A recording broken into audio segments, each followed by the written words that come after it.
Hello guys, welcome back to my channel new lifestyle for Chandrima ব্লগে সকলকে স্বাগত জানিয়ে আমি শুরু করছি আবারও নতুন আর একটা ব্লগ। তো আজকে আছে সরস্বতী পুজো। তো সরস্বতী পুজোর জন্য আমি শাড়ি টাড়ি পরে রেডি হয়ে গেছি। চলো একটুখানি রেডি হওয়া যাক, মানে মুখ বদনটাকে ঠিক করা যাক। তো চলো, আমি রেডি হয়নি, তো এই দেখতেই পাচ্ছ আমি রেডি হয়ে গেছি। এখন এবার যাব অঞ্জলি দিতে। তো চলো অঞ্জলি দিতে যাওয়া যাক। এখানে আমি ঘরে কপাট ফপাট দিয়ে এবার নামবো, সিঁড়ি দিয়ে নামছি। তো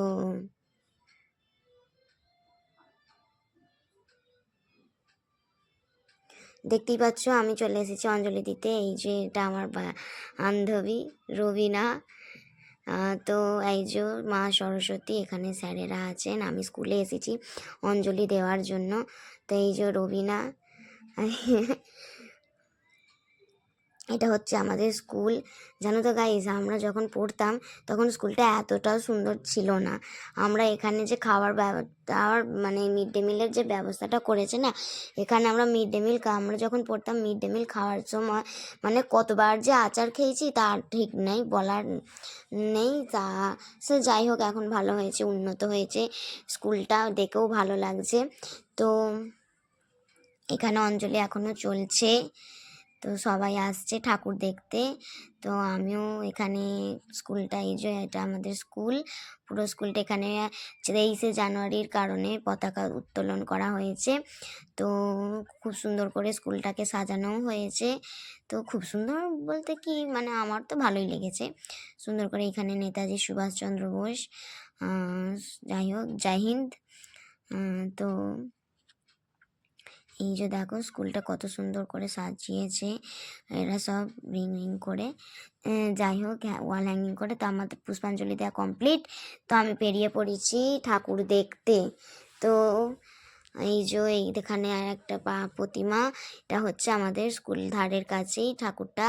তো এবার আমি বাড়ি যাব, বাড়ি গিয়ে একটু খাওয়া দাওয়া করে আবার বেরোবো। তো বেরোনোর প্ল্যান আছে, তো যার কারণে চলো বাড়ি যাওয়া যাক।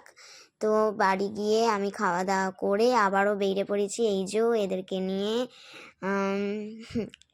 এই যে এইটা হচ্ছে আর একটা মা সরস্বতী, এটা হচ্ছে আমাদের বিশালক্ষীতলার ঠাকুর। তো মা বিশালক্ষী মায়ের কাছে সরস্বতী পুজো হয়, সব পুজোই হয়। তো সেখানকার ঠাকুর এটা। আমরা এই চারজনেই বেরিয়েছি, মানে আমার দুটো বোন আর একটা ভাই। তো ঠাকুর দেখে চলে এসেছি। তো এবার আমি ওড়নাটা নিয়ে এবার বসবো একটু কাজটা করার জন্য। তো ওড়নাটা নিয়ে আমি বসেও পড়েছি অলরেডি, কাজটা এইটুকুই হয়েছে, আর এক পাশটা হওয়ার বাকি আছে।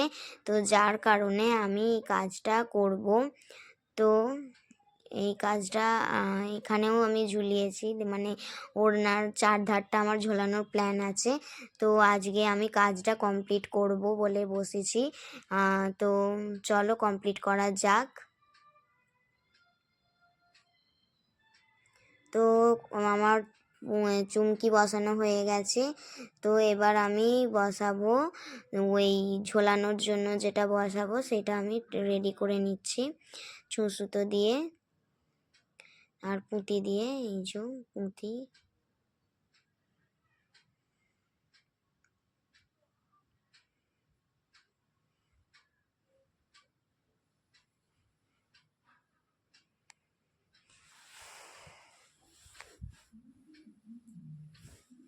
তো পুঁতিগুলো দিয়ে আমি করে নিচ্ছি, গলিয়ে নিচ্ছি। তো ওড়নাটা যাতে ভালো দেখায় তার কারণেই, তো আমি তো আগেই বলেছি আমার ওড়নাটা কেমন একটু লাগছিল, তো তার কারণেই আমি ওড়নাটা ভালোভাবেই করে নিচ্ছি। তো সুতো দিয়ে সেলাই করে নেব এবার। আর একটা ধারই বাকি আছে, তো এটা আমি সেলাই করে নিচ্ছি। তো জানো তো বন্ধুরা, আমি না সেলাই না ভালো জানি না, তো কতদিন থাকবে এটা আমি নিজেই বলতে পারছি না, মানে ছিঁড়ে যাবে কি আদেও কতদিন থাকবে সেটা আমি নিজেও জানি না। তো যার কারণে আমি একটু ভয়ে ভয়েই আছি, তো ভয়ে ভয়ে করছি জিনিসটা।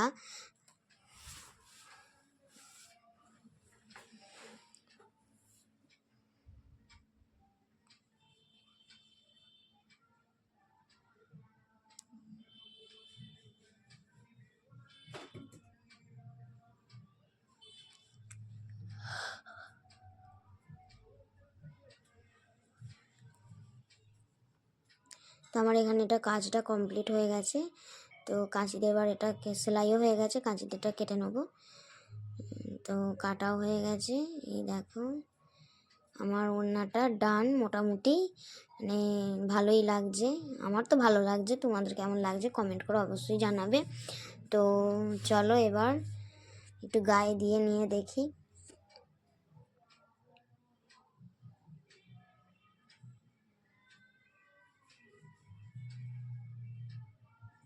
তো আমার দিকটাই কমপ্লিট হয়ে গেছে,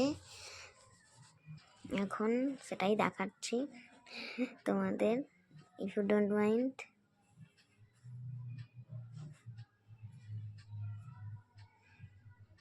তো এই দেখো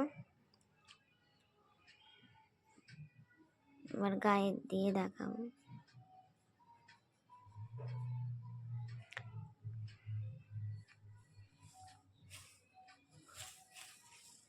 এই যে আমি এইভাবেই চুমকির কাজগুলো মানে ক্লিপগুলো নিতে পারিনি, তো যার জন্য আমি ক্ষমা চাইছি তোমাদের কাছে, তোমাদের দেখাতে পারলাম না, তো আমারও খারাপ লাগছে। তো চলো এই পর্যন্তই।